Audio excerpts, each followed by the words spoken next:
Mesdames, Messieurs, bonjour, bienvenue au journal. La Banque mondiale annonce près de 13 milliards de francs CFA comme appui budgétaire supplémentaire au Burkina. Au même moment, le Danemark signait une convention d'environ 1,8 milliard de francs pour renforcer le plan stratégique de la Direction générale des impôts. Un fidèle parmi les fidèles du président français vient de quitter son poste ministériel. Gérard Collomb veut reconquérir la mairie de Lyon qu'il a dirigé pendant 16 ans avant de venir à la place Beauvau.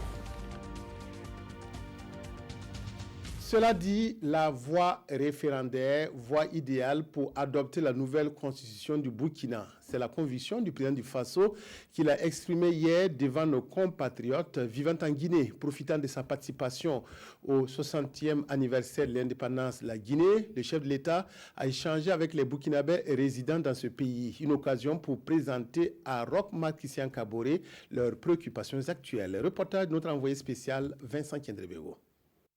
La voie référendaire, l'idéal pour le passage à la 5e République, selon le président du Faso, qui donne ici des nouvelles du pays aux compatriotes vivant en Guinée. Cette constitution, même si elle est consensuelle, on ne peut pas l'adopter via le Parlement. Donc, ça veut dire qu'il faut organiser un référendum. Bon, évidemment, nous avons une polémique, oui, ça coûte cher, on va voir si le Parlement ne peut pas adopter. Bon, mais bref, on est tenu de faire un référendum pour pouvoir l'adopter et pouvoir faire en sorte que, en tout cas, la nouvelle procédure du fonctionnement de la République soit fondée sur cette nouvelle constitution donc, que nous avons mise en place ensemble. La question du vote des Burkinabés est sur la base donc, de la carte consulaire. Bon, ça c'est un débat sur lequel nous avons insisté sur le fait que la carte consulaire n'est pas uniforme sur l'ensemble des pays et nous ne pouvons pas fonder notre raisonnement uniquement sur la Côte d'Ivoire comme base de travail.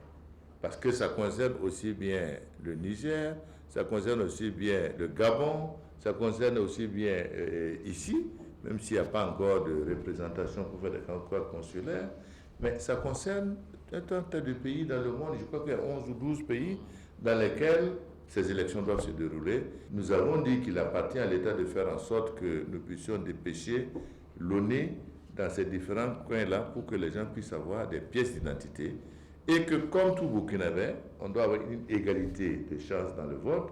Chacun vote à partir des pièces d'identité. Face au chef de l'État, les Burkinabés vivant en Guinée exposent leurs préoccupations et insistent sur les différentes formes de tracasseries dont ils seraient victimes dans leur pays d'accueil. Beaucoup d'entre eux seraient actuellement détenus.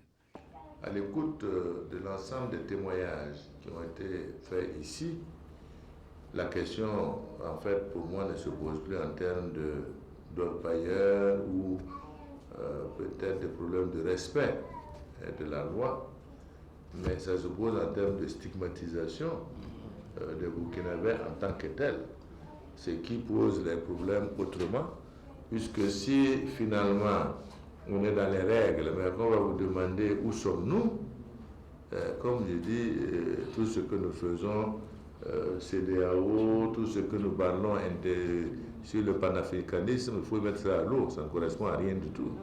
Nous avons vraiment pris bonne note de l'ensemble de ces questions. C'est dommage que nous n'ayons pas eu ces informations avant, mais nous ne manquerons pas de les transmettre et demander au président Alpha Condé de prendre toutes les dispositions pour que les choses rentrent dans l'ordre. Sinon, nous ne serons pas en phase avec toutes les déclarations politiques qui sont faites. Estimés à 200 000 personnes, les compatriotes de Guinée souhaitent la mise en place d'une représentation officielle du Burkina dans ce pays. La Guinée, qui est jusque-là couverte par l'ambassade burkinabé à Bamako, dirigée par Kojo Lougué. Roch Marc Christian Kaboré ne discute pas de la pertinence de cette doléance. Il promet d'y apporter une réponse. De retour de Conakry, le président du Faso s'est entretenu hier avec des émissaires de la Banque mondiale. La banque annonce des appuis budgétaires supplémentaires de près de 13 milliards de francs CFA, dont 10 milliards pour soutenir l'agriculture. Le chef de l'État a également reçu les médiateurs de l'espace UEMOA venus faire le point de leur rencontre de Ouagadougou. Césaire Carrefour, Oumar Zombré. Le directeur des opérations de la Banque mondiale pour le Bénin, la Côte d'Ivoire, le Togo et le Burkina Faso, reçu en audience par Roch Christian Kaboré. Pierre Laporte est venu faire le point des engagements de son institution au Burkina Faso. On a discuté surtout le progrès vers l'appui budgétaire qu'on va apporter au Burkina Faso d'ici la fin de cette année pour un montant de 50 millions de dollars. Aussi, on a discuté la question de sécurité alimentaire, qui est un sujet que mon vice-président récemment avait abordé. Et on a confirmé avec son Excellence, Monsieur le Président, que la Banque mondiale va apporter aussi un appui ponctuel pour aider le pays à faire face à la situation alimentaire. On a informé le Président qu'on va, au-delà de notre appui normal, aussi apporter un appui de 200 millions de dollars pour un projet d'agriculture qui devrait être approuvé par le Conseil d'ici juin 2019. Pour Pierre Laporte, le pays se porte bien en dépit de la situation sécuritaire difficile. Le point de vue, c'est que le Burkina performe bien. Cette année, et c'est prévu pour un taux de croissance environ 6%, qui est très, très favorable dans ces conditions. Et nous sommes aussi encouragés par les réformes qui sont en cours. À la suite des émissaires de la Banque mondiale, le président du Faso a reçu en audience les médiateurs de l'espace UEMOA. Ils sont venus faire le point des travaux de leur assemblée générale au président du Faso. Coopération internationale, mais pour parler cette fois de financement bilatéraux. Intéressons-nous à cette signature de convention entre le Royaume du Danemark et le Burkina d'un montant de 1,760 milliard de francs CFA. L'enveloppe servira à renforcer la gestion des finances publiques. Il s'agit précisément du financement du plan stratégique 2017-2021 de la Direction générale des impôts. Oscar Soulama, Abdoul Rasmane Zongo. Aucun nuage dans le ciel de la coopération entre le Burkina Faso et le Danemark. C'est même le parfait amour, renchéri, renforcé ici par un échange de notes après deux signatures qui valent de l'or. Elles valent ensemble 1,760 milliards de francs CFA. Cette double signature vient entériner un accord de financement sous forme de subvention et en appui au PNDS, l'actuel référentiel national de développement au Burkina Faso. Spécifiquement, c'est un montant qui vise à soutenir la Direction générale des impôts. C'est plus d'1,760 milliard de francs CFA mis à la disposition du Burkina Faso pour soutenir les actions engagées au niveau de la Direction générale des impôts. Toutes les réformes en matière de téléprocédure, la question du cadastre fiscal, tous ces aspects seront mis en place pour accroître la mobilisation des ressources propres. Pourquoi un tel don au gouvernement du Burkina Faso? On fait ça parce qu'on a déjà beaucoup confiance à la gestion qui fait le gouvernement avec le fonds qu'on leur donne. Cet appui qu'on donne aujourd'hui, c'est en fait dans ce sens de renforcer le DGI à faire mieux. Mis à part cet accord de financement avec le Burkina Faso, le Royaume du Danemark intervient dans un vaste domaine de coopération avec notre pays, notamment dans les secteurs de l'agriculture, de la sécurité et de l'eau et l'assainissement. Financement toujours, mais cette fois du système de santé au centre d'une rencontre ouverte à Koudougou dans le Boulkiemde. Elle rassemble des décideurs du ministère de la Santé qui s'approprient la vision commune et cohérente du processus de mise en œuvre des réformes d'entreprise. La formation a été financée par la Banque mondiale. Sié Dilarienne, Ini Janine Kambiri. Au cours de ces séminaires de formation, il s'agit pour les décideurs du ministère de la Santé d'échanger sur les meilleures alternatives de financement de santé à même de soutenir la couverture sanitaire universelle.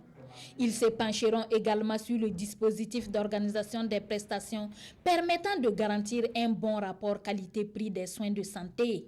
L'indicateur, par exemple, de mortalité des enfants de moins de 5 ans, où la moyenne dans le monde, c'est 41 décès pour 1000 naissances vivantes. Le Burkina est à 79 décès pour 1000 naissances vivantes. Si on était performant vraiment, on allait être dans la moyenne du monde à 41 décès. Comment passer de 79 à 41 décès pour 1000 naissances vivantes? Il faut faire des réformes sur les fonctions qui peuvent permettre au secteur d'être plus performant. Le ministère de la Santé, dans sa recherche de meilleures alternatives de financement, est appuyé par la Banque mondiale. Lors de cet atelier, on va étudier les expériences internationales, mais aussi les choses qui ont été déjà mises en œuvre au Burkina Faso pour rendre le système de financement de la santé plus équitable et pour permettre à ce système de promouvoir plus de qualité et d'efficience dans la dépense. Les suggestions et recommandations issues des échanges qui vont durer 4 jours pourraient contribuer à accéder à la vision du ministère de la Santé, celle d'atteindre un meilleur état de santé possible pour l'ensemble de la population à travers un système national de santé accessible, performant et résilient. Il s'agit de faire de l'approche communautaire des soins de santé primaire le socle de la marche du Burkina Faso vers la couverture sanitaire universelle à l'horizon 2027. La lutte contre la schistosomiase ou bilharziose se poursuit à travers le projet 3E. Ce projet qui s'appuie aussi sur les élus pour la réussite de son combat les a réunis à Panamasso, des retrouvailles pour montrer les efforts des chercheurs dans la lutte contre la maladie, mais aussi les attentes des politiques pour atteindre l'objectif du projet. Hassan Gourabou, Moussa Sanon. La schistosomiase ou bilharziose. Voici plusieurs années maintenant que 3E, un projet des DSIE, est en guerre contre cette maladie au Burkina. Et pour donner plus de chance à la lutte, des députés et des élus locaux sont aujourd'hui sur le terrain avec les acteurs du programme à Panamasso, village situé à une trentaine de kilomètres de Bobo-Dioulasso. Après une visite au CSPS, la délégation est ici au bord du cours d'eau du village. Lorsqu'un sujet est infesté par la maladie, et c'est les œufs que la personne émet à travers les urines et les selles, alors lorsque ces œufs entrent en contact avec l'eau, alors les œufs vont éclore. Et une fois que les œufs éclosent, ils émettent ce qu'on appelle les cercaires. Et ces cercaires doivent migrer et rejoindre les mollusques. Là-bas, il y a un processus qui s'engage, qui est un processus asexueux. Donc il se multiplie à des milliers de cercaires.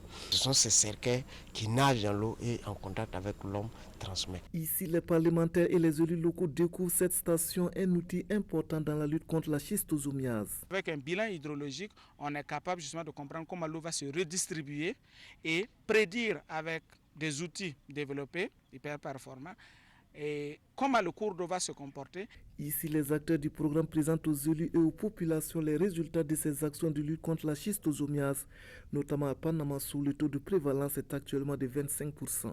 Tous les acteurs confondus ont bien compris la nécessité et l'importance de ces résultats-là pour contribuer à éradiquer cette maladie qui ne fait que durer, qu'on appelle maladie tropicale négligée, mais quand même qui handicape la population. Et notre souhait, c'est qu'un jour, cette maladie puisse être nulle dans notre pays grâce aux efforts conjugués. Cette visite de terrain avec les élus locaux et cette rencontre vient en complément à cet atelier organisé en avril dernier. Un atelier qui avait permis également au projet 3E et ses partenaires d'informer et de sensibiliser les populations de Panamasso sur les responsabilités dans la lutte contre la schistosomiase. Une délégation de la métropole de Lyon séjourne depuis fin septembre à Ouagadougou. Cette visite s'inscrit dans le cadre du renforcement des relations entre les deux villes qui datent de plus de 2 décennies. Le président de la métropole de Lyon a eu de nombreuses sorties de terrain. Hier, par exemple, David Kimfield a visité le centre de traitement de déchets de Toudouéogo. Lassina Ouattara Oumar Zombré. La mairie de Ouagadougou et la métropole de Lyon révisitent ensemble leur coopération. Nous sommes au centre de traitement et de valorisation des déchets à Toudouéogo. La délégation lyonnaise s'imprègne ici de la politique de révalorisation des déchets de la commune. Ces femmes, à pied d'œuvre, transforment les déchets organiques en fertilisants bio. On étale 8 pieds sur 12, on ajoute la bouche de vache là. Après l'étape de cette mini-usine à compost, les hôtes du jour se rendent sur le site de valorisation des déchets plastiques. Nous sommes aujourd'hui sur ce centre de valorisation des déchets. C'est un sujet important. C'est un sujet important, la propreté, la valorisation des déchets. Je pense qu'il y a un énorme chantier. Monsieur le maire de Ouagadougou, je crois, a une volonté farouche pour accélérer sur cette question-là qui est essentielle pour l'environnement. Fini l'étape de Toudouéogo, le cap est mis sur le plateau sportif de Jean-Pierre Guingané. Là, David Kimfeld et Armand Bewende participent à la cérémonie de clôture d'une formation des encadreurs et animateurs en sport de masse. Pour le maire de la commune, cette visite témoigne de la vitalité des relations entre Ouagadougou et Lyon. Les visites qui ont été faites, les discussions qui ont eu lieu montrent que le président ici présent et moi-même, nous avons la même vision, nous avons les mêmes préoccupations. La métropole de Lyon et la ville de Ouagadougou entretiennent des liens d'amitié et de coopération depuis 25 ans. Des liens d'amitié et de coopération qui s'inscrivent sur plusieurs axes, dont la sécurité et le transport. Améliorer la productivité et ajouter de la valeur à la production de la fraise au Burkina. Objectif d'une formation qui a réuni des producteurs de fraises à Dapelego, au nord de Ouagadougou. La formation a été assurée par des spécialistes japonais et s'est déroulée dans le centre agricole du Lalénaba Tigré. Elle a permis aux apprenants de s'approprier des techniques japonaises de production, de transformation et de commercialisation de la fraise. Paul-David Bambara, Tangakafando. Possibilité d'introduction d'un système d'ensemencement et de culture de la fraise de style japonais au Burkina Faso, c'est le thème de la formation qui a réuni les producteurs de la fraise au centre de formation agricole du Lalénaba Tigré à Dapelgo. En une matinée, l'expert japonais de la compagnie Excel Agri a développé les modules sur la culture de la fraise en système de pot, en système d'équipement en hauteur, la conservation, la transformation et la commercialisation de la fraise. Une formation qui a permis aux producteurs comme le Lalénaba Tigré de découvrir le potentiel du Burkina Faso dans la production de cette spéculation et d'envisager la dynamisation de la filière. J'ai beaucoup appris avec l'expert japonais sur la production de la fraise parce qu'au Burkina Faso, nous produisons la fraise simplement sur 4 mois alors qu'au Japon, ils produisent la fraise sur 8 mois. Et c'est très intéressant pour nous en termes de création d'emplois, en termes de création de richesses dans le domaine de la maraîchiculture. Et aussi nous avons appris comment on peut transformer la fraise parce qu'il y a une surproduction au Burkina, parce que la totalité de la production n'est pas consommée. Il faudrait transformer pour préserver les récoltes qui peuvent être utilisées sur plusieurs années. Surtout à produire la liqueur de fraise. La liqueur peut vivre même 100 ans.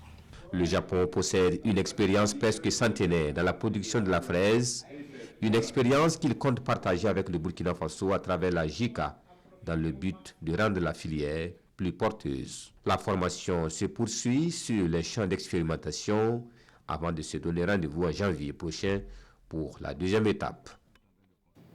On parlait tantôt de la métropole de Lyon, mais il y a la ville de Lyon qui veut être reconquise par Gérard Collomb, ministre de l'Intérieur français, depuis l'arrivée d'Emmanuel Macron au pouvoir en 2017. Ce dernier a donné sa démission hier au président français qui a fini par l'accepter et confier l'intérim du poste au Premier ministre Édouard Philippe en attendant de trouver un nouveau responsable de la place Beauvau. Gérard Collomb a indiqué qu'il voulait être candidat au municipal de 2020 pour expliquer son départ. Crise politique en France, Emmanuel Macron a perdu son bras de fer avec son ministre de l'Intérieur. Le président a fini par accepter la démission de Gérard Collomb la nuit dernière. Après le numéro 3 du gouvernement il y a 5 semaines, c'est au tour du numéro 2 de quitter le navire. Le Conseil des ministres se fera sans lui, alors qu'hier soir Gérard Collomb assurait rester en poste jusqu'à ce qu'on lui trouve un remplaçant. Il est prévu que le Premier ministre Philippe assure l'intérim du premier policier de France. Soutien de la première heure du jeune Emmanuel Macron, Gérard Collomb avait dû présenter sa démission à 2 reprises au chef de l'État, arguant qu'il voulait reprendre la direction de la ville de Lyon qu'il a dirigée pendant 16 ans avant de devenir ministre en 2017. Venons-en maintenant à la revue de presse. L'attaque terroriste du poste de l'Amphira dans le Sourou est commentée par les journaux. Autre sujet, l'extradition de François Compaoré qui doit connaître aujourd'hui son épilogue. La revue de presse avec Aimé Solange-Guigma. À l'affiche des journaux du jour, l'affaire Norbert Zongo. La décision sur l'extradition de François Compaoré est attendue aujourd'hui, annonce Le Pays. Quel sort pour François Compaoré s'interroge aujourd'hui au Faso, qui espère que la partie burkinabé a pu apporter ce dont avaient besoin les juges français. Pour ce journal, s'il y a eu une occasion de ramener François Compaoré au Burkina, afin qu'il s'explique véritablement sur les raisons pour lesquelles toutes ses attentions sont fixées sur lui, c'est bien celle-là. Dans tous les cas, sauf tremblement de terre à la chambre de l'instruction de la Cour d'appel de Paris, on devrait aujourd'hui connaître l'épilogue d'un si passionnant dossier, insiste l'observateur Palga. Autre actualité évoquée dans les journaux du jour, l'attaque du poste de gendarmerie de l'Amphira dans le Sourou.